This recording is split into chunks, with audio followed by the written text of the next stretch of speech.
sou atriz e sou bailarina e hoje participo do Arte no Fórum. Quero, antes de mais nada, parabenizar o Fórum em Defesa do Serviço Público. Esta luta é uma luta em defesa do Brasil. Defender o serviço público é defender também a efetivação dos direitos para o povo brasileiro, para a classe trabalhadora. Além do mais, essa iniciativa de valorização da arte também é uma iniciativa que pertence à luta de construção do nosso país. O Brasil é um país riquíssimo em suas expressões artísticas e culturais. E dar espaço para os artistas é dar espaço para o Brasil, para um Brasil alegre, para um Brasil profundo, para um Brasil de esperança. Eu conto com você para estar junto nessa luta, para assistir, para compartilhar e para seguir junto com a gente. Alguém diz: aqui antigamente houve roseiras, então as horas afastam-se estrangeiras, como se o tempo fosse feito de demoras. Apesar das ruínas e da morte, onde sempre acabou cada ilusão, a força dos meus sonhos é tão forte que de tudo renasce a exaltação e nunca as minhas mãos ficam vazias.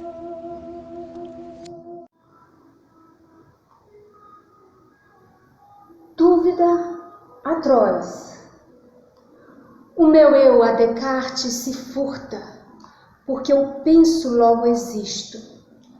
Não pode ser sentido e visto, e logo se perde e surta.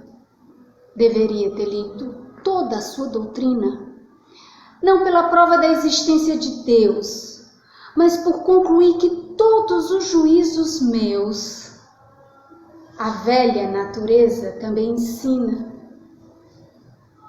Mas esta última certeza, como me é ainda pouco, como me deixa ainda louco, pois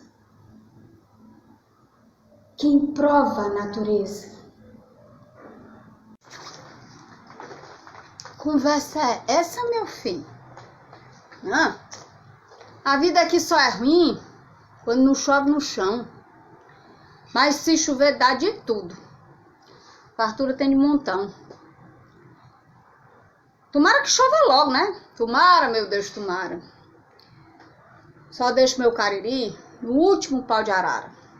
Enquanto a minha vaquinha tiver o couro e o osso e puder com um chucai pendurado no pescoço, eu vou ficando por aqui. Que Deus do céu me ajude. Quem sai da terra natal, por outros cantos não para. Só deixo meu cariri no último pau de arara.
Espelhos, de Marta Pinheiro. Esqueci o caderno na sala. Cabeça cheia de coisa, difícil concentração. Luz apagada, ar-condicionado desligado, cômodo iluminado apenas por uma luz externa que atravessa a janela. Nada do caderno. Desisto, busco sair. Não encontro a porta. Vejo somente espelhos. 4 paredes de espelhos. percebo que não estou só. Pelo reflexo, vejo a imagem de uma mulher num dos espelhos da sala. Conheço-a. Tem os olhos de minha mãe, cabelo longo, branco. Ela fala comigo, mas engraçado, eu não consigo escutar a sua voz. Escuto a sua risada. Sim, sua risada clara, como se soubéssemos coisas nossas e variadas, e ali vão sendo trocadas confidências. Giro para mostrar-lhe como é lindo meu vestido. Foi quando eu a perdi de vista. Giro cada vez mais rápido, buscando-a. Vi-me só. Meu coração partiu-se em dor. Senti o branco, não mais vermelho. Se eu soubesse daquele encontro, eu teria agarrado com mãos e dentes. Comeria tudo, como goiabas, para sentir aquilo tudo dentro de mim.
Ao Vivo no Fórum, uma iniciativa do Fórum Permanente em Defesa do Serviço Público, Ceará.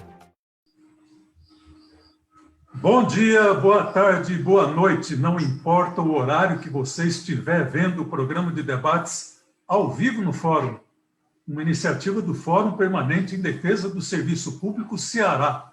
São mais de 20 entidades que participam na luta em defesa do serviço público e dos servidores. Na verdade, hoje, nosso programa, com os nossos convidados, está batendo um recorde, porque estamos chegando à retransmissão do programa com mais de 30 entidades retransmitindo o programa Ao Vivo no Fórum, e que hoje tem uma temática extremamente importante, atual e necessária, que é exatamente a temática a respeito da situação que nós estamos enfrentando de crise sanitária, de Covid, de reforma administrativa. Diante disto, o programa estabeleceu o tema: como ficará a saúde pública com a reforma administrativa PEC 32? E para isso nós temos 3 convidados que são pessoas extremamente inseridas nesta questão da saúde pública, do conhecimento do SUS, Sistema Único de Saúde, da defesa dos interesses do povo brasileiro e desta realidade que todos nós, em maior ou menor grau, estamos enfrentando. Teremos a participação da enfermeira sanitarista Amanda Frota, da médica Liduína Rocha e também do médico professor universitário da UFC e atualmente deputado federal Odorico Monteiro, do PSB. A dinâmica do nosso Ao Vivo no Fórum sempre é que cada convidado tenha o tempo inicial de 8 minutos para poder colocar a sua contribuição, a sua visão, as informações que acha relevante dentro do tema que nós estamos apresentando. Então, eu já começo fazendo aquele pedido que, para nós, do Fórum, é muito importante, pedindo que você possa compartilhar o link do programa para que os seus amigos, através das redes sociais, possam também assistir pelo Facebook, pelo site do Fórum, pelo Twitter e pelo YouTube do Fórum. Nós estamos transmitindo. E temos outras 30 entidades que estão retransmitindo o programa e que nós vamos mencionar cada uma delas, inclusive como uma forma de reconhecer e de agradecer a colaboração de cada uma dessas entidades a esta importante iniciativa do Fórum em Defesa do Serviço Público Ceará. Nossa primeira convidada é a Amanda. Amanda, que eu vou apresentar aqui. A Amanda, ela é enfermeira sanitarista, pesquisadora do Observatório de Políticas Públicas da Universidade Federal do Ceará e também uma participante muito atuante na Frente Cearense em defesa do SUS e contra a privatização da saúde. Amanda Frota, nosso agradecimento pela sua disponibilidade, pela sua participação nessa iniciativa do programa de debates Ao Vivo no Fórum, e no tempo de 8 minutos você faz a introdução deste importante tema a respeito da reforma administrativa e das consequências para a saúde pública. Boa tarde, bom dia, boa noite a todas e todos que estão aqui com a gente, Vital. Agradecer o Fórum Cearense pela oportunidade de estar aqui trocando ideias com vocês, aprendendo, somando a luta. Satisfação de estar aqui com a Liduína, com o professor Dorico, nosso guerreiro aí agora novamente no Congresso. Parabéns, Dorico, você nos representa. E, Vital, o teu microfone está aberto, está com som. E vamos lá, né, minha gente? Assim, mais uma vez, mais uma peleja, mais uma uma frente aí de luta. A gente, em plena pandemia, não tem como a gente fugir de fazer uma listinha aqui das estratégias genocidas do governo federal. A gente sempre tem que começar dizendo o que é que ele está desfazendo e deformando para poder a gente não esquecer. Então, assim, em plena pandemia, em plena morte de mais de 370 mil brasileiras e brasileiros, a gente está aqui na peleja, como diz o povo do Ceará, nós, na peleja para sair da fila da morte, porque na fila da morte nós já estamos, né? Então, a gente agora tem que, novamente, mais uma vez, na peleja, pagando para poder sair da fila da morte. 370 mil pessoas falecidas, mais de 1.000 profissionais de saúde mortos, 14 milhões, mais de 14 milhões de pessoas desempregadas, a Amazônia sendo devastada, os índios sendo assassinados, o garimpo em plena pandemia aumentando, não é? O que mais? Oxigênio com escassez, a gente tendo que fazer contenção mecânica para manter nosso povo entubado nas UTIs, a Fiocruz e o Butantan pelejando com todo o esforço de Estado e das gestões e dos coletivos de cientistas, de acadêmicos para a produção de vacina, enquanto as empresas aumentam o preço dos insumos, dos equipamentos de proteção individual, dos equipamentos. A gente, com os governos municipais e governos estaduais tendo que aumentar leitos para atenção às pessoas com Covid, só aqui no Ceará, o Lorico deve estar acompanhando também muito bem isso, e a Liduína, só aqui no Ceará, acho que já são uns 5.000 leitos exclusivos para a abordagem da Covid. Isso é incrível, né? Como que a gente, em 1 ano e 2 meses, consegue ampliar em 5.000 leitos a atenção às pessoas com Covid. E a gente, além disso, a gente, em pleno 4º mês de 2021, e ainda com a Lei Orçamentária Anual de 2021 aí no meio do caminho, né? O governo federal, a gente sabe que toda gestão ela faz um PPA, um plano plurianual de 4 anos, mas que todo ano revê o ano anterior vivido e reprograma o ano que vai começar para poder remanejar o orçamento, remanejar os recursos. E isso vai para as casas legislativas, seja municipal, estadual ou federal, por volta do mês de agosto e setembro, para que o ano comece já com o orçamento definido. E a gente está em pleno 20 de abril com a nossa lei orçamentária anual, ainda para avaliação da presidência da República. Então, assim, é um negócio inacreditável, né? Nos nossos piores pesadelos, a gente acreditava que, vendo o que estava acontecendo lá na China e ficando realmente assim, assustado e impressionado com o que estava acontecendo lá no final de 2019, início de 2020, com a construção daquele hospital em 7 dias, a gente não imaginava que a gente, um dia, 1 ano e 2 meses depois, a gente ia estar na Berlinda do planeta, não é?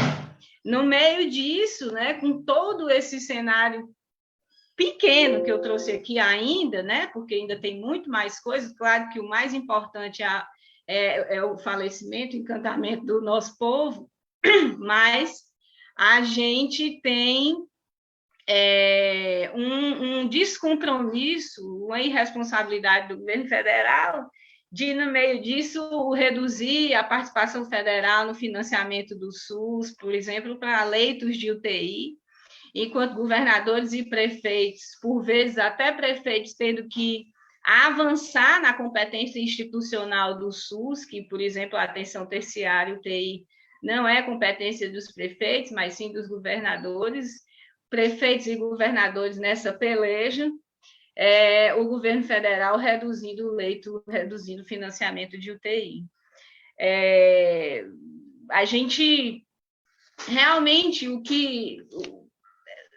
assim, a gente... Só uma revolução mesmo, né?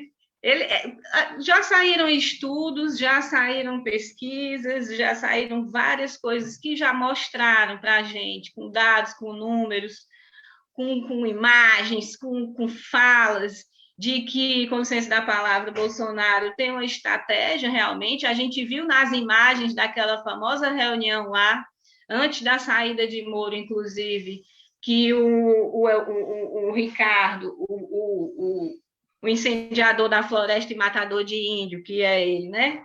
Ele disse que era para passar a boiada, enquanto o povo tivesse distraído com a Covid, era para botar as deformas para frente. Então, realmente, o pensamento deles é um pensamento de redução do Estado, de abrir espaço para o mercado. O documento que Guedes faz com a proposta da emenda constitucional 32, ele já abre dizendo que o Estado custa muito e entrega pouco. Ele já parte do princípio de tirar aquilo que é o nosso Estado, nossa representação social, né, no Estado, tirar a gente, e principalmente prejudicando as pessoas mais pobres, porque são as pessoas mais pobres que usam os serviços públicos, não só elas, né, todas, e as mulheres, mas disso eu posso falar na minha próxima fala. A gente já viu que esse pensamento de Estado mínimo e de subsidiariedade, quer dizer, do capital ocupar aquilo que o Estado não tem interesse, é um prejuízo para a população. A gente vê aí com os apagões que aconteceram no Amapá, no caso da energia, o apagão que aconteceu no Piauí também, na energia, o que aconteceu com a Vale do Rio Doce, lá em Brumadinho e em Mariana, o que aconteceu, por exemplo, lá no Hospital de Mato Grosso, em que uma OS passou a fazer a gestão dos leitos de UTI no hospital público e que de outubro a dezembro de 2020, em 3 meses, ninguém que chegou nesses leitos sobreviveu.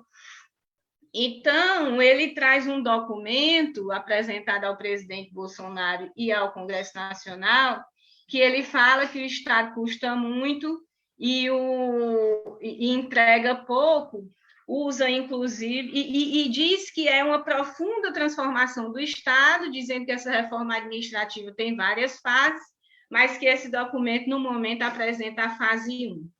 Então, esse projeto ele já está na Comissão de Justiça lá da Câmara e assim, os deputados, alguns já têm pedido, vários, o Dorico pode nos atualizar disso, pedido audiências públicas, porque esse projeto ele não teve consulta pública, ele não foi previamente apresentado, ele foi diretamente colocado no Congresso sem prévia consulta pública, e também ele não apresenta os impactos financeiros, ele não apresenta cálculos, ele não apresenta... Inclusive, ele usa, não sei se é equivocadamente ou deliberadamente, deve ser deliberadamente, me avisa dos minutos, que eu não estou vendo o relógio. Já deu o seu tempo. Pronto. Então, concluindo aí, por gentileza. Ok. Usa, inclusive, dados do Banco Mundial, que interpreta de forma completamente equivocada, mas a gente fala na próxima oportunidade aqui de fato. Nosso agradecimento às considerações iniciais da enfermeira Amanda Frota. Certamente o assunto é bastante amplo, complexo, e vamos estar descascando essas coisas para ampliar a nossa compreensão a respeito da reforma administrativa e dos problemas decorrentes na saúde pública e com a PEC 32, especialmente. Nosso agradecimento à retransmissão do programa que está sendo realizada pela Associação Brasileiros de Médicas e Médicos pela Democracia Ceará, pela Frente Cearense em Defesa do SUS e contra a privatização, pelo SENES, Sindicato dos Enfermeiros do Estado do Ceará, pelo Sindsaúde, Sindicato dos Empregados em Estabelecimentos de Serviço de Saúde no estado de Ceará. E também destacando, nosso programa está sendo retransmitido por 4 entidades nacionais, pela FENAJUF, Federação Nacional dos Trabalhadores do Judiciário Federal e Ministério Público da União, pela Pública Central do Servidor, pelo SINDI-MPU, Sindicato Nacional dos Servidores do Ministério Público da União, pelo SINAL, Sindicato Nacional dos Funcionários Públicos do Banco Central. Foram 9 as entidades que eu mencionei aqui e que a gente agradece, e mais à frente a gente vai poder falar a respeito das outras entidades. Agora, nós teremos a participação da Liduína Rocha, ela que é médica do coletivo Rebento, Médicos em Defesa da Vida, da Ciência e do SUS. Também é consultora na área materno-infantil da Escola de Saúde Pública do Estado de Ceará, mestre pelo Departamento de Saúde Materno-Infantil da UFC e também, enfim, de todos os convidados, eu confesso que eu tenho uma dificuldade, porque os 3 convidados têm um currículo extremamente de grande experiência, né? Admirável. Então, eu tenho que fazer um resumozinho aqui, porque senão iam 15 minutos só na apresentação das experiências maravilhosas que cada um deles tem aqui. Nosso agradecimento pela presença, pela disponibilidade da Liduína Rocha. Você com 8 minutos, Liduína, para suas considerações iniciais. Bom dia, boa tarde, boa noite a todas e todos. Mais importante que o currículo é olhar para vocês que estão aqui, especialmente o Dorico e a Amanda, e perceber que a gente vai construindo uma trajetória na vida real, naquilo que a gente se implica, numa militância que precisa cada vez mais se organizar, porque o que nós estamos enfrentando é algo mortal, né? E é algo mortal não pelos números que a pandemia revela. É preciso primeiro que a gente compreenda que aqui, nesse momento, a gente está discutindo o SUS, a gente está discutindo o SUS como uma política de Estado e não como uma política de governo, e a gente está discutindo também uma reforma em que o governo tenta levar o liberalismo econômico para uma área tão central da nossa vida, que é a saúde, especialmente a saúde pública. Discutindo o SUS, nós temos um dos maiores ou o maior sistema universal de saúde pública do mundo, que tem uma capilaridade, uma possibilidade de resposta e uma rede de atenção que é capaz de acolher os brasileiros nos territórios mais remotos, ou pode ser capaz de acolher os brasileiros nos territórios mais remotos e numa situação de maior vulnerabilidade. Então, discutir e defender o SUS é compreender que nós vivemos um país de profunda desigualdade social e que nós temos um instrumento, talvez o mais potente, o maior marco civilizatório, que permite que a dignidade humana, que a vida humana seja preservada, seja minimamente preservada. Discutir essa PEC, nesse momento, significa discutir como um governo quer desconstruir algo que é fundamental para o Estado brasileiro, né?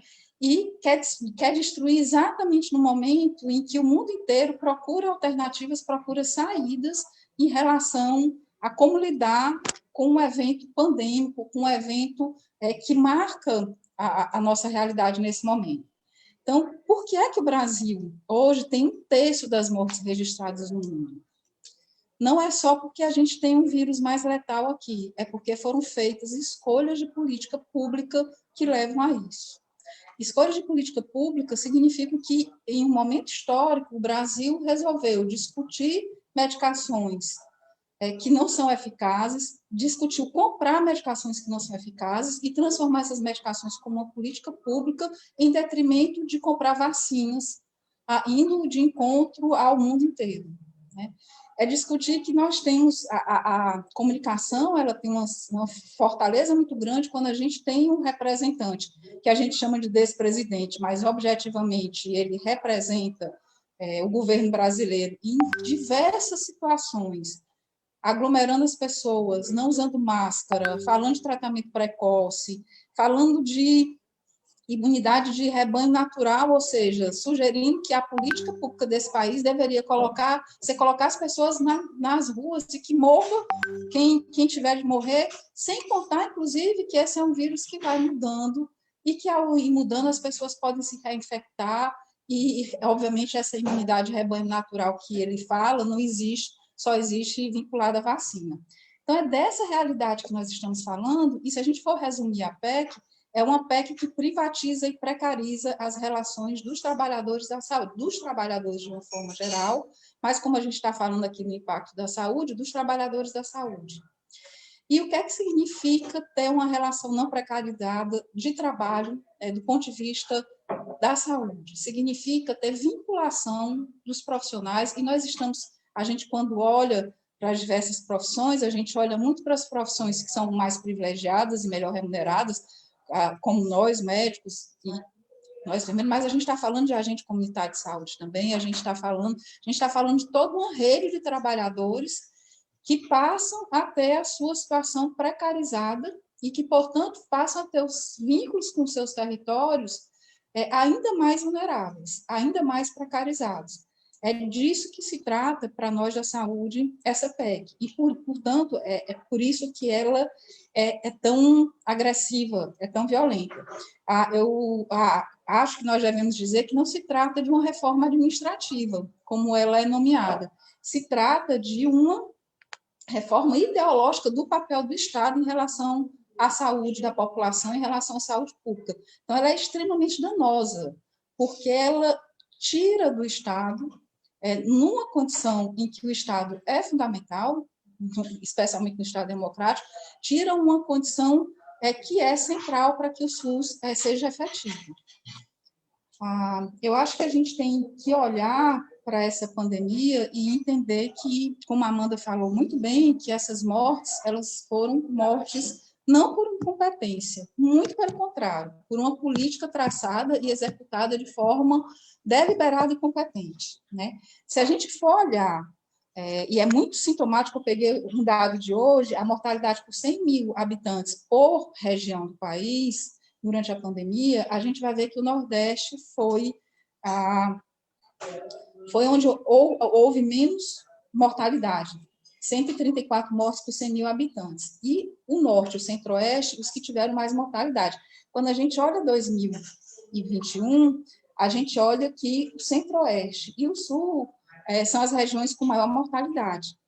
Existe uma relação direta entre maior mortalidade da população, e aí eu estou falando não de uma população geral, mas especialmente da população mais vulnerável, as pessoas mais pobres, as pessoas mais periféricas, os pretos e as pretas, foram as que mais morreram.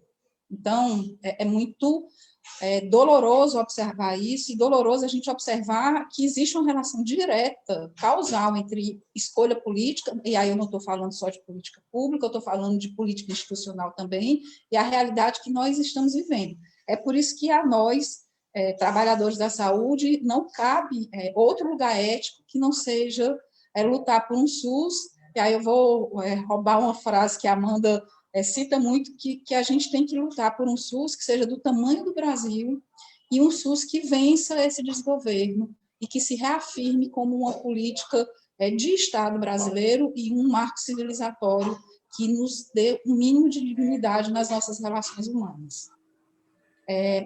Um recorte que eu queria chamar a atenção particular, porque a minha área de atuação e a minha área de pesquisa e de estudo também, e porque é muito sintomático, são as mortes maternas por Covid. De cada 10 mulheres que morreram no mundo por Covid relacionada à gravidez, 8 estão no Brasil. E essas mulheres, elas estão morrendo por falta de acesso e por falta de assistência adequada. Mais da metade delas morreram sem chegar no ponto de atenção hospitalar adequado, morreram sem chegar em um hospital adequado para o seu atendimento. Quase metade delas morreram sem ter acesso à UTI. 26% delas morreram sem ter acesso a respirador. Uma morte asfixiante, uma morte extremamente dolorosa. Quando a gente vai olhar os dados demográficos, as mulheres pretas adoeceram e morreram 2 vezes mais que as mulheres brancas. Então, o que a gente está discutindo aqui é desigualdade social, é classe, raça e gênero, é papel do Estado, é implicação de cada um de nós em relação às políticas públicas que nós precisamos manter e aprofundar.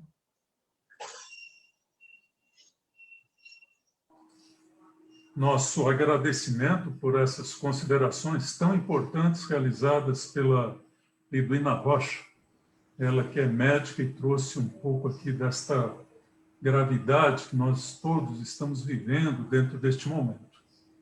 Aproveito para convidar você que está assistindo o programa de debates ao vivo no Fórum, para que você conheça o site do Fórum Permanente em Defesa do Serviço Público Ceará, www.forumserviçopublicoceará.org.br.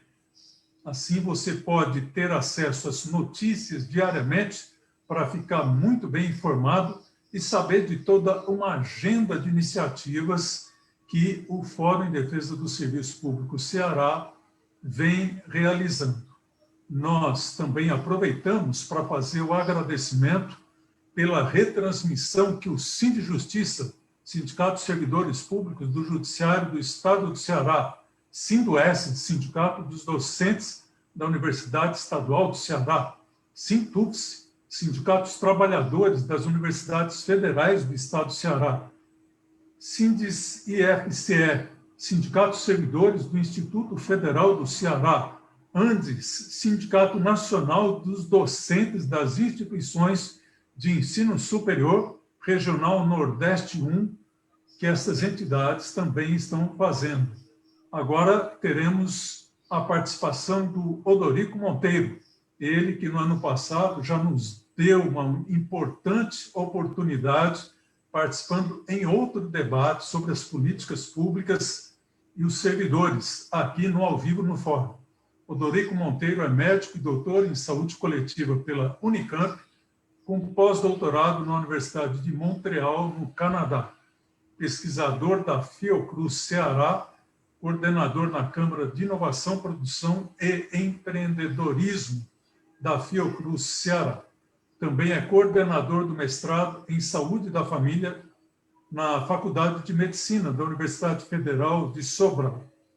Na área política, Odorico Monteiro, ele é vice-presidente do Ceará, foi deputado entre 2015 e 2018, e as entidades do Fórum ficaram muito contentes por você estar assumindo, Odorico, neste momento, seja pelo seu conhecimento todo na área da saúde, nesse momento crítico, seja por uma postura extremamente democrática e de diálogo que você tem tido como marca pessoal e, inclusive, acolhendo a este convite que o Fórum fez para a sua participação. Odorico Monteiro foi vice-presidente da Comissão de Seguridade Social e Família na Câmara dos Deputados e, anteriormente, secretário da Saúde em Fortaleza, Sobral, Quixadá e Icapuí. Odorico Monteiro, bem-vindo, você com 8 minutos para suas considerações iniciais. Ei, Vital, muito obrigado aí pelo convite, saudar a todos e a todos, desejar boa tarde, quem nos estiver ouvindo agora, bom dia, quem nos acompanha durante o dia, boa noite, quem for nos ver à noite, né? Vital, queria primeiro agradecer muito a você o privilégio de estar num debate com 2 mulheres combativas, né? Isso é muito importante e uma coisa boa, porque aqui pelo menos estamos em equidade, né? Já 2 a 2 aqui, isso é uma coisa muito boa, né? Ser seguido num debate desse pela minha querida Amanda Frota, essa mulher combativa, e a Liduína Rocha, outra grande mulher. Quero parabenizar as duas pela luta, pela guerreira, pela guerra, dessas mulheres que estão aí, uma que está na enfermagem e a outra na medicina. A Liduína, inclusive, agora participou de um grande debate sobre essa questão do sindicato médico, e quero parabenizar e dizer que sou fã das duas. Aqui eu sou fã das duas, então é uma satisfação muito grande. E também, Vital, agradecer aqui essa mega rede, né? 30 entidades aqui transmitindo esse debate. Isso aí não é uma rede qualquer, é uma mega rede. Dizer da satisfação. Acho que muita coisa já foi dita pela Amanda, muita coisa já foi dita pela Liduína, inclusive algumas falas dela aqui, eu já tive que reorganizar a minha fala para não ser repetitivo, Então, quero reforçar e quero dizer que concordo plenamente com as duas. E aí eu queria trabalhar, Vital, eu acho que aí uns 3 questões que eu considero importantes em relação a esse debate. Eu diria que a primeira dela é contextualizar esse momento e o governo que está propondo essa reforma administrativa. Quero aqui reforçar aí o argumento tanto da Amanda como da Liduína. Isso não é uma reforma administrativa. Na realidade, é um mecanismo ideológico, claro, de perseguição ao servidor público federal. Né? Isso, na realidade, é isso. Não tem uma reforma. Isso aí é uma coisa muito pontual, né, dentro de um governo altamente autoritário, reacionário, não é um governo conservador. Dizer que o Bolsonaro é conservador é uma agressão aos conservadores, ele é reacionário, certo? Autoritário, é uma viúva permanente de ditadura e é um aprendiz de ser ditador, tá certo? Com certeza. E aí, essa reforma, inclusive, eu acho que, inclusive, a sociedade não tem clima para, inclusive, ser debatida no Congresso. Eu espero que o Congresso tenha juízo e não bote para frente, porque não é uma... Na realidade, ele é focada na perseguição ao servidor público federal, que criar um espaço para ser perseguidor dos servidores públicos estaduais e municipais. Né? Qual é o contexto dessa reforma? Né? O contexto da reforma de um governo negacionista, o Brasil vivendo uma profunda crise sanitária, a crise sanitária mais grave dos últimos 100 anos, o Brasil vai entrar para a história como sendo o pior país, o pior exemplo de enfrentamento dessa pandemia. Pior, certo? E isso é uma coisa, vai ser um grande vexame. Nós vamos pagar esse vexame por muitos anos. O vexame do ponto de vista internacional, mas o vexame pelo sofrimento das famílias, sofrimento brutal. Não é? Porque não tem mais uma família que não perdeu um ente querido. Vital, nós vamos chegar o final de abril com 400 mortes, o final de julho com 500 mortes. Gente, é uma loucura. 500 mil de pessoas em julho. Não tem como ser diferente. Não tem como ser diferente. Então, isso é uma catástrofe, né? Uma catástrofe. E isso gera aí de rodão uma crise econômica, né? Você tem a fome, o Brasil voltou a ficar no mapa da fome novamente, quer dizer, isso é um absurdo, né? São milhões de pessoas que têm que sair de casa para arrumar o ovo para comer naquele dia.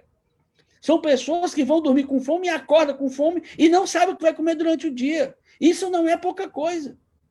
Nós tínhamos saído do mapa da fome. Então, é um governo que não tem empatia, ele não consegue se colocar no lugar do outro. Isso é um absurdo, porque qualquer estadista do mundo, qualquer político, é da natureza da política, o diálogo, é da natureza política, a empatia, de você se colocar no lugar do outro, mediar o sofrimento da sociedade. Nada, em nenhum momento o governo sinaliza coisa nesse sentido. Então, literalmente, né, é uma crise econômica, uma crise sanitária, uma crise econômica, e o próprio governo fica produzindo o tempo todo crises institucionais, com 3 grandes características. Uma crise institucional dentro do próprio governo, ele produz crise, ele acorda, parece que o presidente ele acorda sabendo qual é aquele... Ele vai dormir e diz, qual é a crise que eu vou sonhar para eu produzir amanhã de manhã? Ele produz a crise de manhã, e aí produz uma crise de tarde, produz uma crise de noite. É um absurdo. Gente, uma crise sanitária, uma pandemia com 4 ministros em 2 anos. Não tem sistema que sustente isso, certo?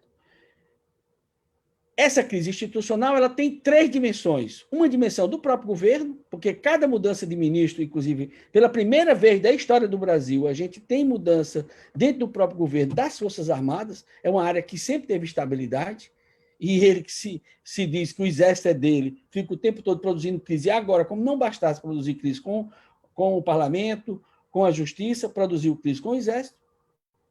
É uma crise que tem um componente de um conjunto de medidas que ele toma, que precisam ser judicializadas pelo STF, e uma crise interfederativa, porque ele produz também o tempo todo uma crise com os governadores e com os prefeitos, o que gera uma profunda instabilidade no enfrentamento da pandemia. Então, é uma crise sanitária, uma crise econômica, uma crise política e uma crise institucional. E isso aprofunda, tá certo? enormemente o nosso momento. E aí, sem dúvida nenhuma, ele vem com essa crise, essa tal de reforma administrativa, que não tem nada, eu concordo plenamente. Não dá para você fazer uma reforma num Estado complexo como o Brasil, sem consulta pública, sem ouvir os governadores, sem ouvir os prefeitos, sem ouvir as entidades sindicais. E uma reforma administrativa ela não pode ser centrada na perseguição de servidores, ou criar instabilidade, criar carreira de Estado, que você cria castas dentro do próprio serviço público. Você não pode pensar numa reforma administrativa sem você discutir o papel do Estado de bem-estar social. Qual é o papel do Estado para prover à sociedade de educação de qualidade para todos, saúde de qualidade para todos?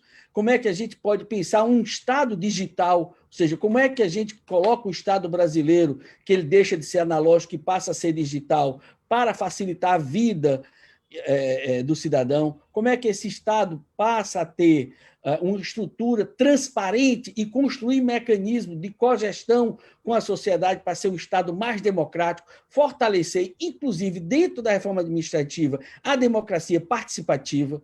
Então, nós não podemos pensar numa reforma administrativa como sendo reforma de pessoas, de perseguição, achar que é o servidor que é o maior culpado do problema do Estado brasileiro. Não, o problema do Estado brasileiro é a injustiça social. O problema do Estado brasileiro é a origem de um Estado escravocrata, de uma sociedade que tem uma moral escravocrata, de que a desigualdade é normal. E o papel do Estado, então, é mitigar as injustiças e produzir justiça social e equidade na sociedade. Ou seja, nós temos iniquidades profundas na sociedade brasileira, e o papel do Estado é reduzir essas iniquidades para produzir justiça social. Esse é que tem que ser uma reforma administrativa. E, por último, dizer, não pode se falar em reforma no Brasil sem pensar a articulação da União, dos Estados e dos municípios. Então, é nesse sentido que eu acho que o Fórum está de parabéns quando escolhe esse tema para discutir.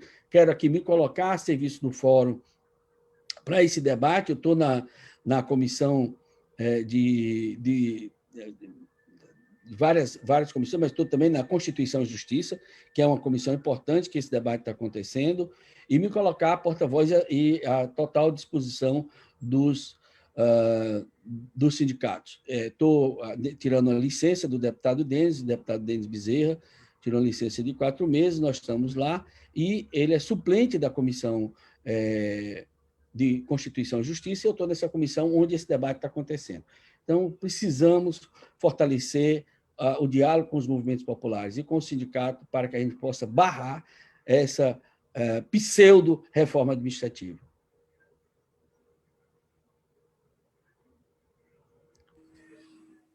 Muito obrigado por essa visão bastante abrangente que o Odorico Monteiro apresentou aqui a todos nós.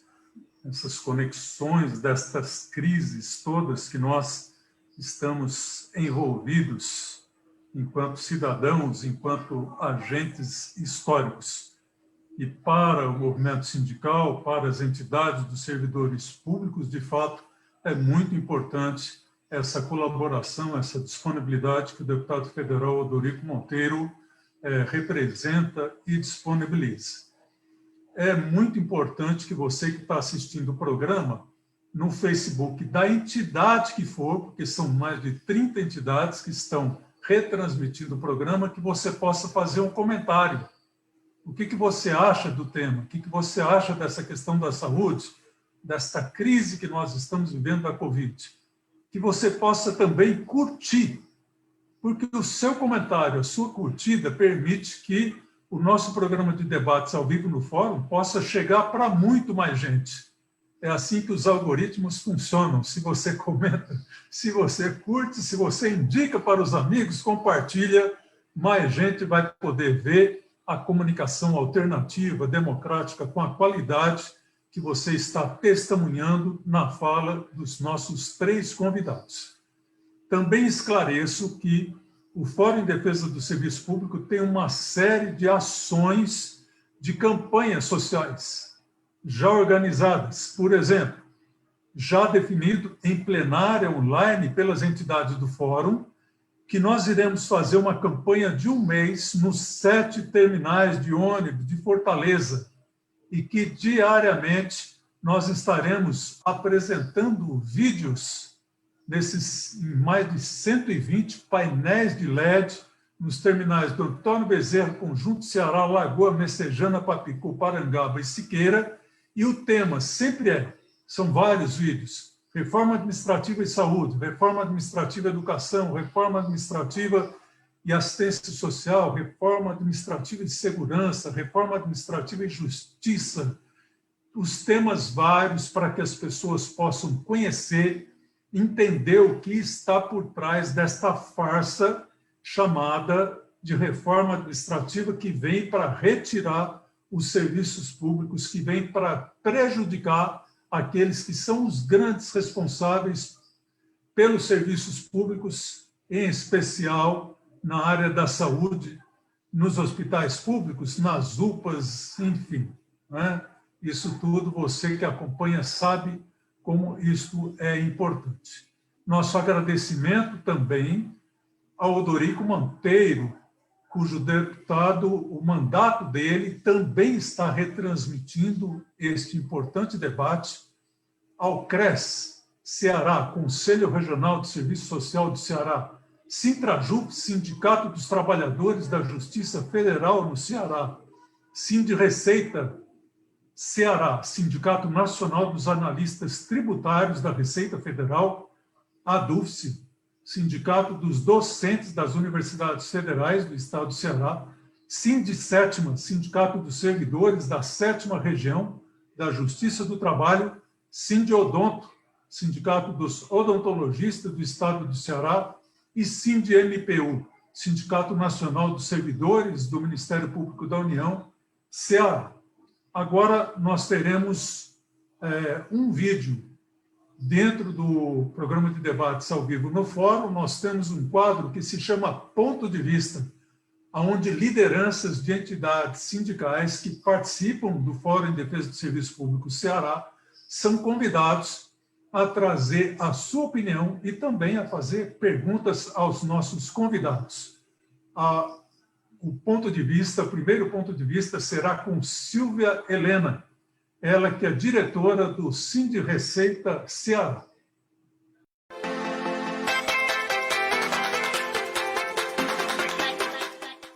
Vivemos um momento muito difícil na atualidade, um momento difícil inclusive no cenário mundial, com uma pandemia tirando vidas a toda hora.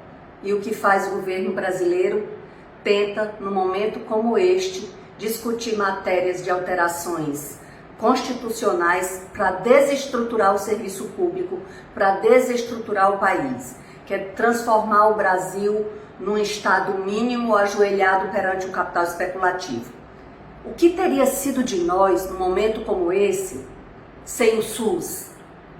Porque com todas as suas deficiências, é o SUS quem tem nos resguardado, é o SUS quem tem feito de tudo para salvar vidas, manter as pessoas com saúde.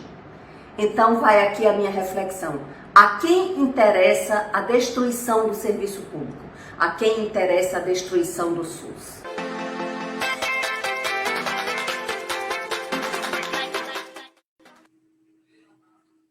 Nosso agradecimento pela participação da Silvia Helena, do Sindireceita Ceará, e eu vou pedir que a Amanda Frota possa fazer o comentário a respeito do que a Silvia Helena trouxe como tema em debate. Muito bem. Importante posicionamento da Silvia Helena. A pergunta é: a quem interessa a destruição do SUS, né? Acho que... Vital, teu microfone está aberto. Interessa ao mercado, ao capital. A gente sabe que, embora na nossa Constituição saúde seja direito de todos e dever do Estado, a gente tem visto aí o avanço dos planos privados de saúde. O nosso Estado, inclusive, é referência nisso, né? Tem um grande plano de saúde aí, com muita ascensão, inclusive na pandemia. Então, o grande interesse é realmente reduzir aquilo que é público, sobretudo no nosso Brasil, que que nós não temos impostos específicos para a saúde pública, ou não temos taxas ou descontos em folha para o direito à saúde. Então, nosso SUS é universal. Então, interessa ao mercado desvalorizar aquilo que já está pequeno, né? Inclusive, a própria... E além de uma ideologia higienista, porque a gente vê como o grupo hoje que ocupa a gestão das nossas vidas no governo federal tem um perfil higienista na forma como eles descrevem a população brasileira, na forma como eles se relacionam com as pessoas, na forma como se relacionam com as mulheres, com as pessoas pretas, com as pessoas LGBTs, né? Então, na forma como eles se relacionam com as pessoas em situação de rua. Então, é um perfil higienista que se soma a um interesse realmente do lucro, do ganho em cima da vida do povo. Inclusive, um dado importante que a gente, enquanto profissional do SUS, precisa saber para que a nossa autoestima fique sempre boa, porque você sabe que as informações que eles conseguem produzir com os robôs, né, elas são tão massificadas, são tão rápidas e chegam por tantas fontes que, por vezes, a gente fica até assim, impactado com as informações que chegam. Eles usam as informações do Banco Mundial, o Banco Mundial traz uma informação que diz o seguinte, que o Brasil precisa investir em tratamentos mais eficazes do ponto de vista do custo.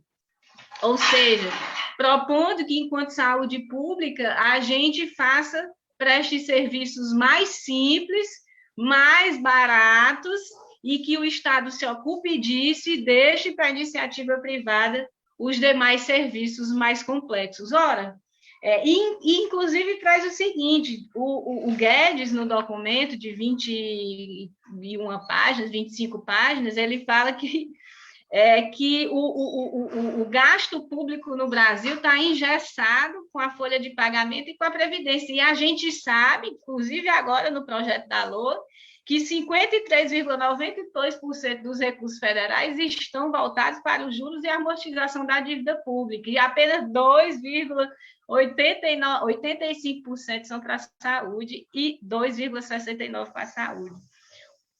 Não temos excesso de servidores públicos no Brasil, Os dados da Associação Cidadã da Dívida Pública, da Associação da Auditoria Cidadã da Dívida Pública dizem que de 1991 a 2015 a população brasileira aumentou em 35%. De 154 milhões passou para 204 milhões. E nesse período, os servidores públicos aumentaram em apenas 8%. De 2016, do golpe para cá, 2016 para 2020, a população aumentou de 204 para 206 milhões e os servidores reduziram em 4%. Então, se a gente olhar, por exemplo, para o nosso SUS, a gente produz vacina, a gente administra a vacina, a gente faz a logística da vacina, administra a vacina, faz o pré-natal das mulheres, faz a prevenção do câncer de mama, faz acompanhamento no posto de saúde, entra na casa das pessoas, escutamos as histórias de vida das pessoas, cuidamos das pessoas nas casas das pessoas, as agentes de saúde, as técnicas de enfermagem, os psicólogos, os fisioterapeutas, socorremos as pessoas no asfalto, as nossas equipes de joelho no asfalto, como o SAMU. Temos os nossos ambulatórios, UTI, cuidados paliativos, preparação e apoio ao luto. Precisamos de muito mais, né? E como a Liduína falou, são nos cantinhos, nos sítios, nos distritos, nesse Brasil largo, profundo, colorido e cheiroso, como eu digo, que a gente entra, e entra com muito gosto, com muito amor, com muita dedicação por estar chegando na casa do povo, que eu duvido, já aprovado aí por muitos estudos, que as empresas privadas façam isso como nós, nesses 32 anos de SUS que a gente tem feito. Beleza, Amanda. Muito obrigado aí pela sua colaboração e para essa resposta desse tema tão cativante, né, que hoje nós somos obrigados a estar bem informados, até pela nossa saúde, pelos nossos familiares, pelos nossos amigos. Agora, a segunda pergunta nós recebemos por e-mail. Uma série de pessoas, inclusive, encaminham também perguntas por e-mail para o programa de debates ao vivo no Fórum.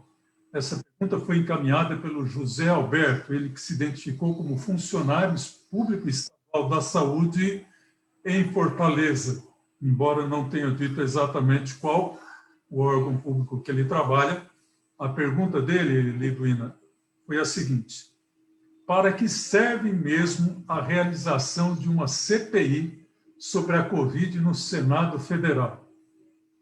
Em que pode ajudar a minimizar essa tragédia que o país está vivendo e, principalmente, valorizar os servidores públicos? Os salários para os profissionais de saúde pública continuam uma miséria, apesar de diariamente nossas vidas estarem em risco. Divina Rocha, você com tempo de até 4 minutos para responder aqui a pergunta do José Alberto, por gentileza. A CPI serve para documentar e expor, tentar construir uma narrativa que documente essa condição de genocídio que nós estamos vivendo. Né? Quando a gente está falando de mortes que podem ser evitadas, porque nós já temos um imunizante, e vou pegar um ponto que a Amanda falou sobre a capilaridade, o Programa Nacional de Imunização do Brasil é também o mais potente do mundo, e ele já foi testado historicamente algumas vezes. Na pandemia, nós temos a pandemia mais recente, foi do H1N1, e nós vacinamos cerca de 2 milhões de pessoas por dia no Brasil, e em 3 meses nós conseguimos vacinar o Brasil inteiro. Então, nós temos condição de pandemia como nós temos agora, era um momento crítico como é agora, houve o desenvolvimento de uma vacina como nós temos agora nesse momento. O que é que nós temos de diferente? É a decisão política em relação a acreditar na ciência, a se alinhar com a ciência e fazer a escolha baseada nas melhores evidências e baseada na melhor escolha do ponto de vista de saúde pública. Então, quando essas escolhas não são feitas, elas precisam ser cobradas. Elas precisam ser cobradas na CPI, elas precisam ser cobradas em todas as instâncias que a gente puder ocupar, né? Eu acho que a gente não deve adiar e nem deve atrelar unicamente essa nossa dor e essa nossa luta e esse cheiro de morte que nos cerca por todos os lados, a política institucional e as eleições. Eu acho que são um espaço importante, a gente percebe que a eleição é um espaço importante quando uma eleição colocou uma escolha política como Bolsonaro na presidência da República.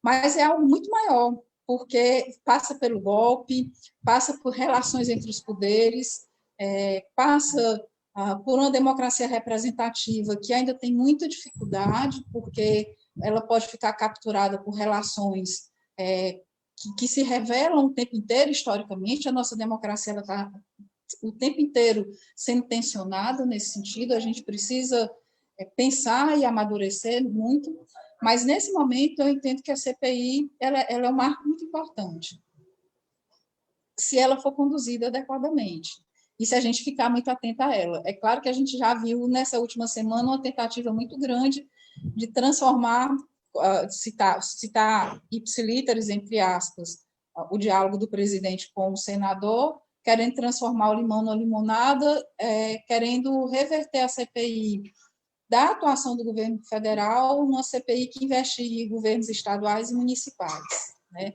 Desviando completamente o foco. E é preciso que a gente compreenda que é responsabilidade do governo federal a construção das políticas públicas nacionais para enfrentamento dessa pandemia.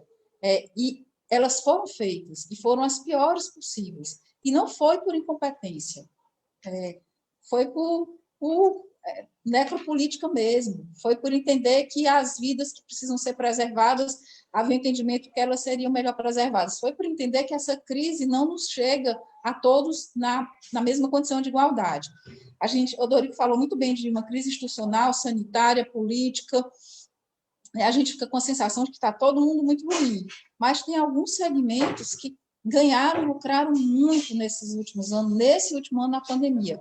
Qual é o segmento que mais lucrou? É exatamente o segmento empresarial da saúde. São alguns planos de saúde, são algumas indústrias, então a gente tem que ficar muito atento. A mercadoria que está sendo negociada é a nossa vida, é a vida de cada um de nós, né? E a gente tem que enfrentar isso de todas as formas e com toda a radicalidade possível e necessária.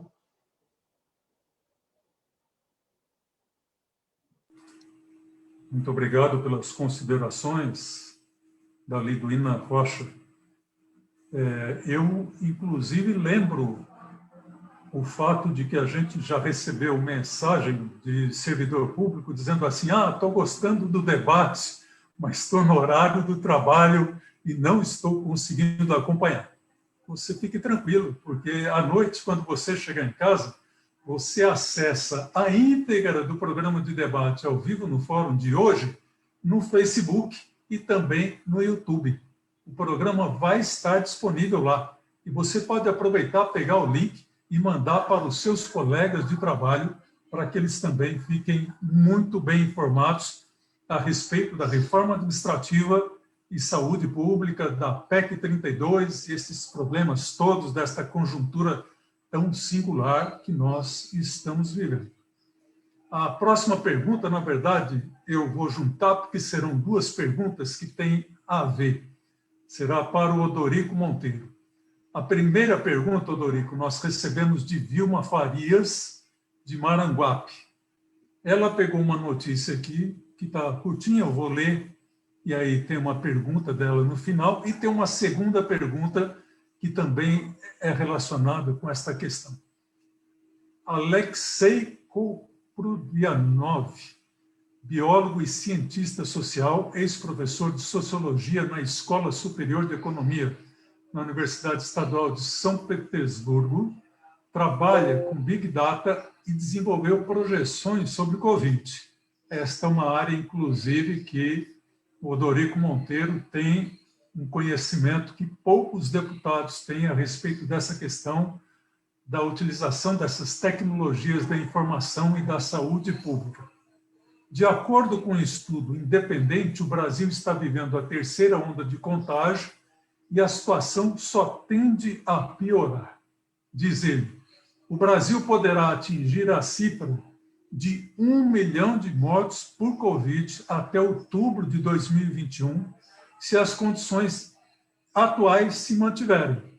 Alta mobilidade no território nacional, novas variantes e vacinação lenta, de acordo com um estudo realizado pelo cientista social russo Alexei Kopryvianov. Aí ela pergunta, é isso mesmo? É possível 1 milhão de brasileiros mortos pela Covid até outubro? E aí eu complemento com uma segunda pergunta que nós recebemos de Gilberto Barreto. Ele que é da Unacom Ceará, uma entidade que também participa do Fórum em Defesa do Serviço Público, e aí a pergunta dele é, que horizonte o médico e deputado Odorico Monteiro considera que a população cearense acima de 20 anos estará finalmente vacinada? Odorico Monteiro, no tempo de até 4 minutos, por gentileza.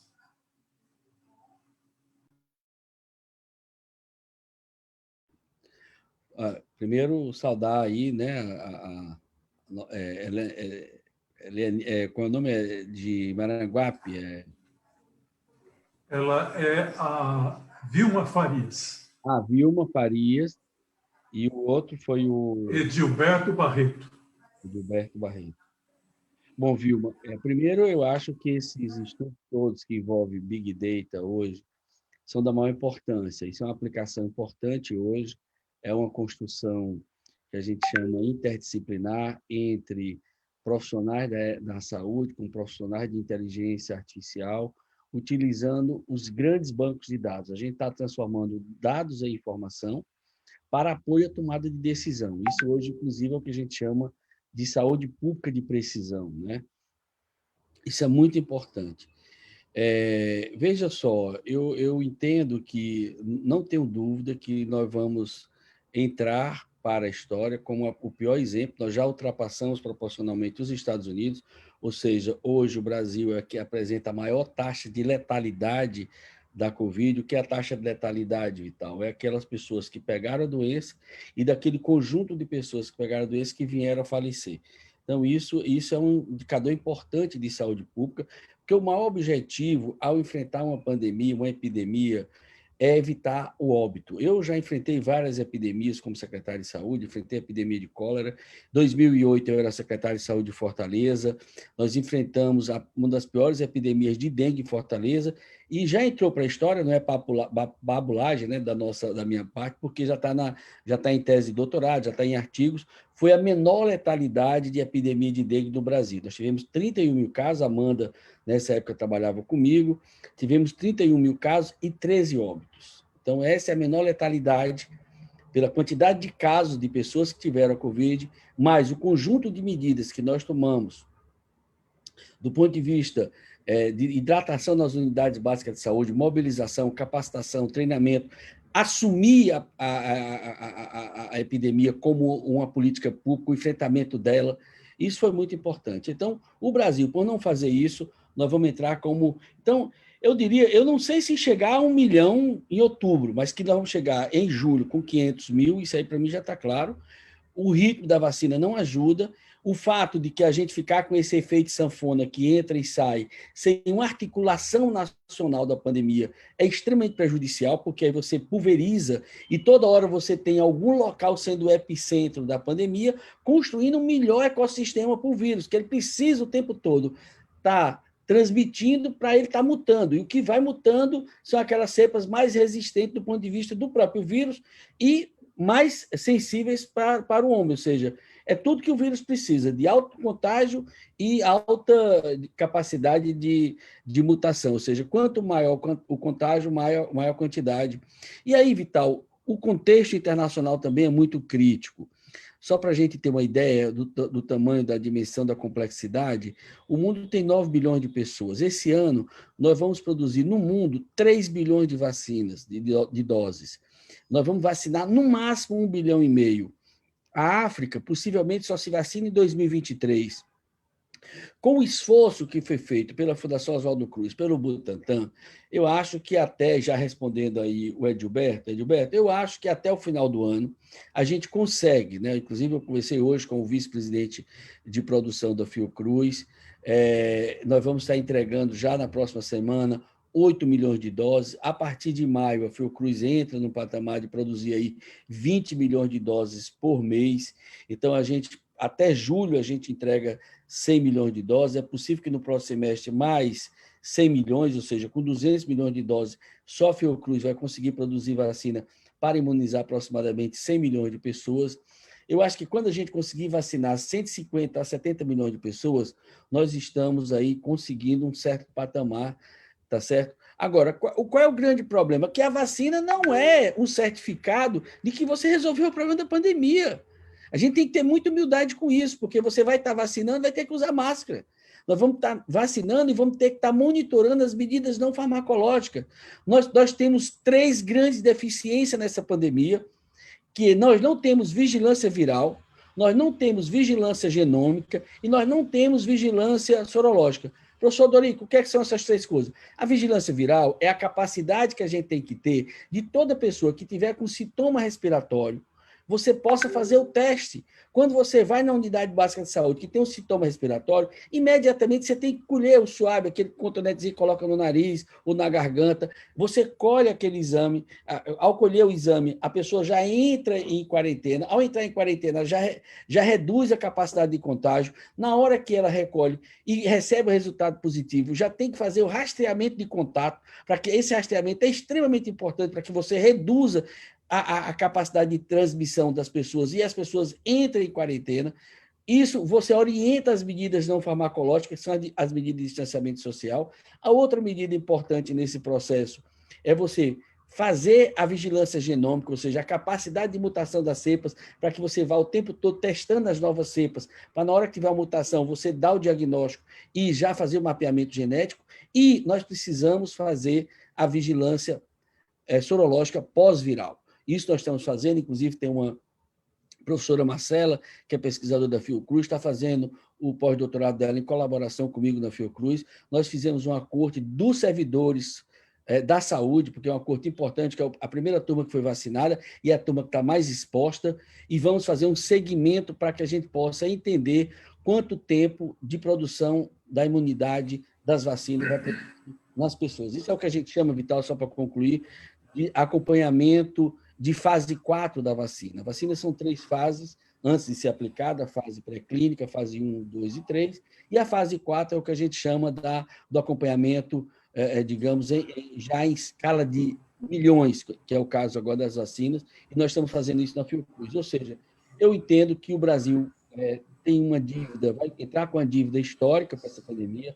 Esse presidente da República tem que ser julgado em fóruns internacionais de direitos humanos, porque o que ele está fazendo não é justo, isso é um homicídio que está acontecendo com a população brasileira, isso tem que ser julgado pela história e pelos tribunais, isso tem que ser denunciado o tempo todo, e, por outro lado, eu acho que as respostas que 2 instituições centenárias estão dando, a Fiocruz e o Butantan, e o SUS, é possível que até o final do ano a gente tenha, digamos assim, uma população brasileira que chega aí aos 70% da população. E que também venha logo a vacina russa, né? Porque o governo do estado do Ceará... E nesse momento, queria que você pudesse permissão, e eu queria realmente fazer uma deferência aí ao governador Camilo Santana, não só o governador isoladamente, mas o Fórum dos Governadores do Brasil, liderado aí pelo nosso governador, um grande amigo, Wellington Dias, do Piauí. E o governador Camilo Santana teve a coragem, a ousadia, o compromisso de com o povo cearense, de ir ao Supremo Tribunal, e o país está judicializado, solicitando que o problema da oferta da vacina Sputnik V fosse resolvida, tá certo, no Brasil. Já tem vários estudos mostrando da eficiência, da eficácia e da segurança dessa vacina, e foi muito importante isso, e que o governo cearense possa adquirir essa vacina e colocar a serviço do povo cearense. Então, isso é uma deferência importante e é uma resposta dos governadores digamos, ao negacionismo do presidente da República. Beleza. É importante que a gente acompanhe toda essa situação, né? E que a gente até tenha uma visão abrangente, porque esse dado que o Odorico apresentou aqui para a gente, 9 bilhões de pessoas, e nesse ano, todas essas empresas, né, que criam essas vacinas, que produzem, vão produzir apenas 3 bilhões de vacinas, significa que o desafio entra por 2022, 2023, é uma situação bastante complexa.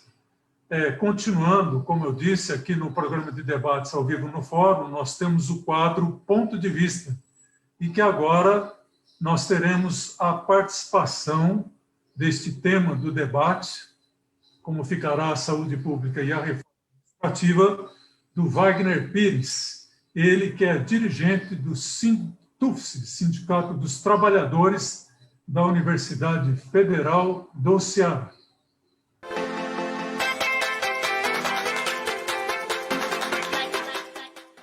Faz 5 anos que o Brasil ele vivenciou um golpe que tirou do poder a presidenta Dilma Rousseff e colocou o que a gente está vendo aí, né? Por quê? Desde Temer até Bolsonaro, a gente está uma continuidade de coisas ruins, né? A narrativa é sempre essa.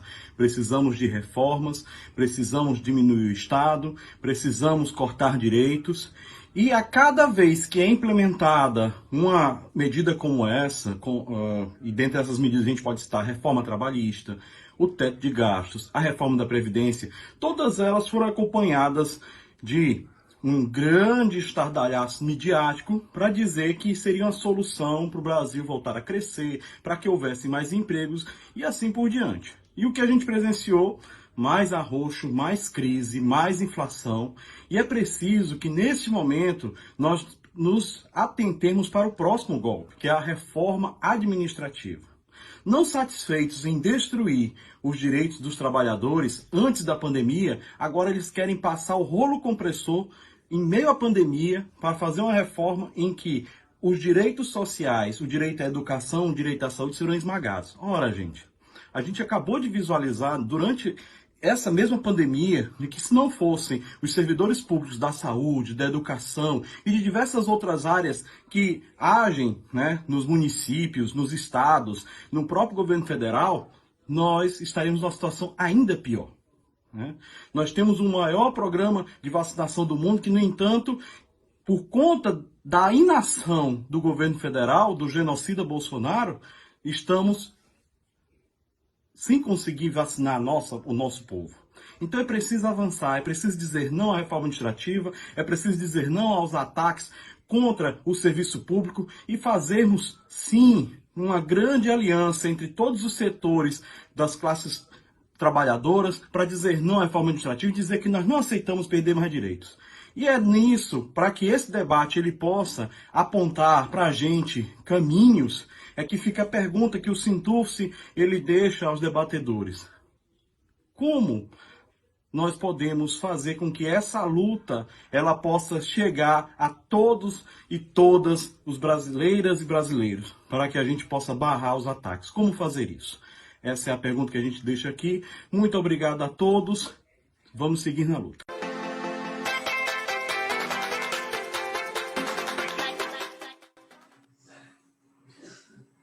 Tivemos a participação do dirigente do Sintufse, Wagner Pires, no quadro Ponto de Vista, e agora pediria que Liduína Rocha pudesse fazer um comentário a respeito dos vários assuntos que o Wagner trouxe aqui como contribuição a este debate.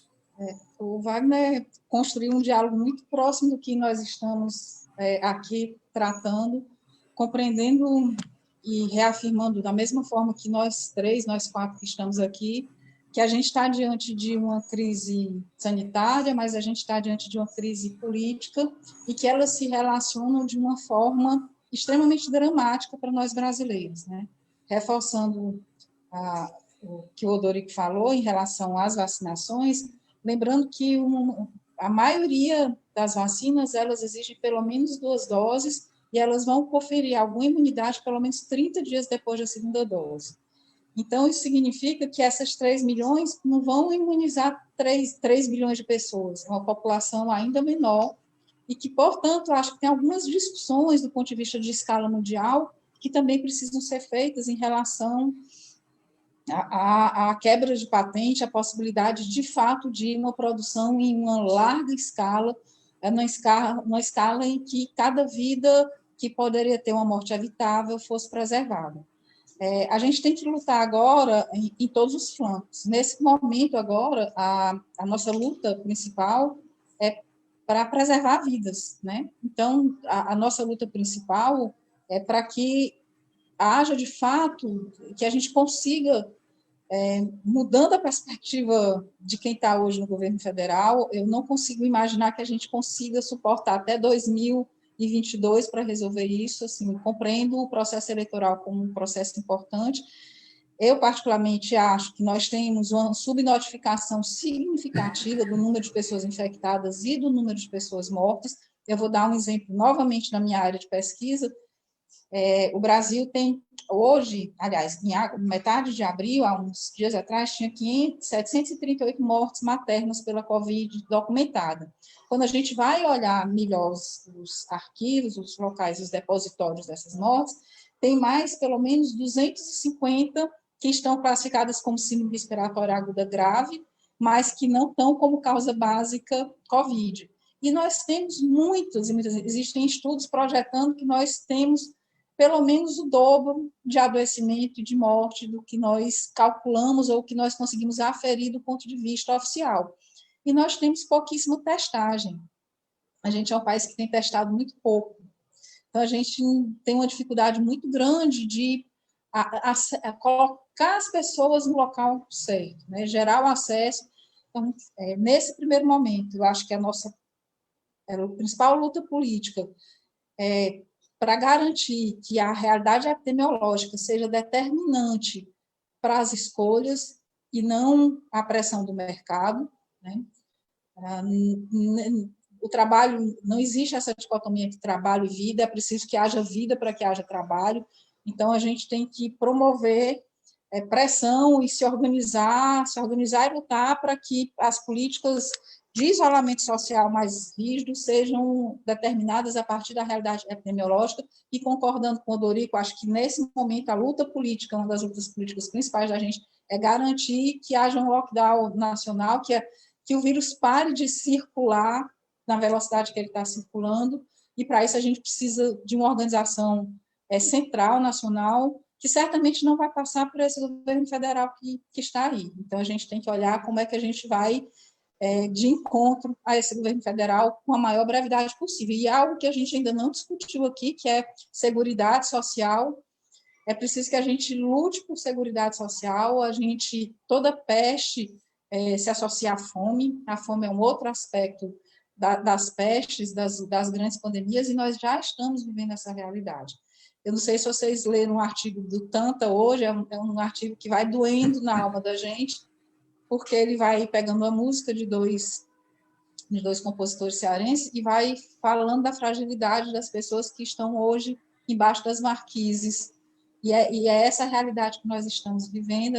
A fome, ela está instalada entre nós, e nesse momento é também uma política que a gente tem que brigar em todas as frentes, em todas as fronteiras possíveis, brigar institucionalmente, mas brigar de todas as formas, porque é isso. Nós estamos naquele limite em que a vida humana está por um fio, em que a morte é o desfecho previsível, e que a gente deve olhar na perspectiva, inclusive, da política institucional, mas a gente não deve atrelar as nossas lutas e atrelar o que a gente está vivendo nesse ano a um possível desfecho de 2022. É muito tempo, é muita vida que se vai. Agradeço, Liduína, pelas suas considerações, e também agradecemos ao Sinsempes, Sindicato de Servidores do Ministério Público do Ceará, que é uma das entidades que está retransmitindo o programa de debates ao vivo no Fórum, SINDPRF, Sindicato dos Policiais Rodoviários Federais do Ceará, SINDSETMA, Sindicato de Servidores da 7ª Região da Justiça do Trabalho, Sindifisco Ceará, Sindicato Nacional dos Auditores Fiscais, Delegacia Sindical do Ceará, SASEC, Sindicato dos Assistentes Sociais do Ceará, e FUASPEC, Fórum Unificado das Associações e Sindicato dos Servidores Públicos Estaduais do Ceará. São, portanto, 31, com o Fórum, 31 canais nesta rede de comunicação que o programa de debates ao vivo no Fórum realiza, e agradecemos a cada uma das entidades. A próxima pergunta para a Amanda, nós recebemos, Amanda, da Ravena Guimarães. A Ravena Guimarães é presidente do Sindicato dos Assistentes Sociais do Estado do Ceará, e também ela, uma das coordenadoras do Fórum em Defesa do Serviço Público Ceará. Claro que o nosso debate discute questões bastante abrangentes, mas nada mais justo e legítimo do que também, neste contexto, as categorias profissionais apresentarem as questões que estão afetando centenas, milhares de profissionais, no caso do pessoal que trabalha como assistente social. A pergunta da Ravena Guimarães é a seguinte: é necessário uma rediscussão sobre a compreensão ampliada de profissionais linhas de frente da pandemia, tendo em vista que todos os profissionais de emergência e unidade Covid estão expostos. O assistente social, que além de visitar os leitos dos pacientes, ainda realiza atendimento presencial de familiares também contaminados desses pacientes, e muitas vezes não é visto como profissional de linha de frente. Nesse sentido, a pergunta da Ravena, como podemos rediscutir esse conceito de compreensão de linha de frente. Por gentileza, Amanda Frota.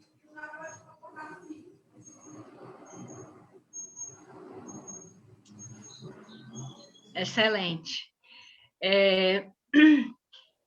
Vou trazer, inclusive, assim, eu acho que, inclusive, as pesquisas que a gente tem lido e participado, elas estão mostrando o que significa ser linha de frente, né? Esse ano foi considerado pela Organização Mundial da Saúde o Ano Internacional dos Profissionais da Saúde, que, inclusive, a grande data de celebração do Dia Mundial da Saúde é o 7 de abril. A minha presença aqui nesse nosso encontro virtual pela Frente Cearense de Defesa do SUS e contra a privatização da saúde, inclusive, é parte dessa programação no Ceará sobre a defesa da saúde pública. E ser linha de frente. Eu participo de uma pesquisa que o professor Dorico também participa. A professora Ivana Barreto é coordenadora da pesquisa e o professor André Bonifácio, da Universidade Federal da Paraíba, o professor Ivana aqui da Fiocruz, eu pela UFC e o Dorico pela UFC, em que a gente, inclusive é importante falar disso, porque é uma explicação sobre o SUS, sobre uma estratégia que a gente tem no SUS e que nem todas as pessoas conhecem, inclusive os colegas de sindicatos, porque a gente sabe que muitos sindicatos usam de planos de saúde e não tanto dos serviços de base territorial do SUS, né?